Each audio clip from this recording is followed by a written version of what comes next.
கல்வி அமைச்சர் பதவி விலக வேண்டும். டெல்லியில் பல்லாயிரக்கணக்கான இளைஞர்கள் மாணவர்கள் பேரணி. போலீஸ் தடையையும் மீறி நடைபெற்ற மாபெரும் போராட்டம். பின்னணி என்ன? விரிவாக பார்க்கலாம்.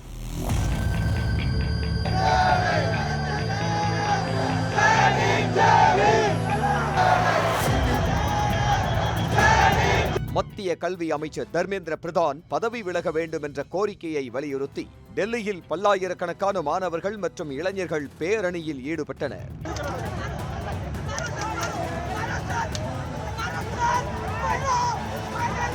கடந்த சில ஆண்டுகளில் மத்திய அரசுக்கு எதிராக நடைபெற்ற மிகப்பெரிய போராட்டங்களில் ஒன்றாக இது கருதப்படுகிறது.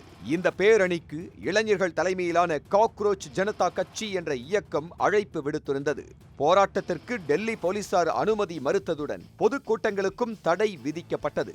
நாடாளுமன்றத்தை நோக்கி முன்னேற முயன்ற போராட்டக்காரர்களை தடுக்க போலீசார் தடுப்புகள் அமைத்து கண்ணீர் புகைக்குண்டுகள் வீசியும் தடியடி நடத்தியும் கலைக்க முயன்றனர்.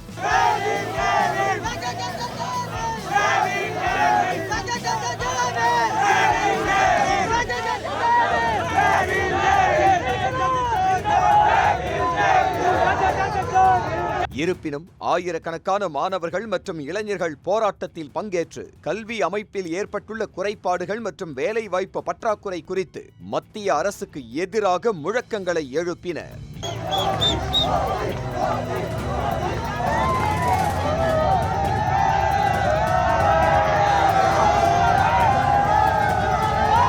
இந்த ஆண்டு மருத்துவ படிப்பிற்கான நீட் தேர்வு வினாத்தாள் கசிந்ததாக எழுந்த சர்ச்சையை தொடர்ந்து தேர்வு ரத்து செய்யப்பட்டு மீண்டும் நடத்தப்பட்டது. இதனால் லட்சக்கணக்கான மாணவர்கள் கடும் மன அழுத்தத்திற்கு ஆளானதுடன் பல மாணவர்கள் உயிரிழந்ததாகவும் போராட்டக்காரர்கள் குற்றம் சாட்டினர்.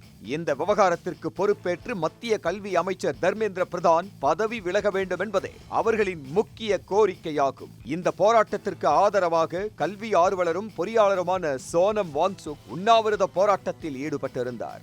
அவரை போலீசார் மருத்துவமனைக்கு அழைத்து சென்ற சம்பவமும் சர்ச்சையை ஏற்படுத்தியுள்ளது. போராட்டத்தில் எதிர்க்கட்சி தலைவர்களும் ஆதரவு தெரிவித்தனர். இதற்கிடையே போராட்ட இயக்கத்தின் பிரதிநிதிகளை மத்திய அரசு பேச்சுவார்த்தைக்கு அழைத்ததாக தகவல் வெளியானது.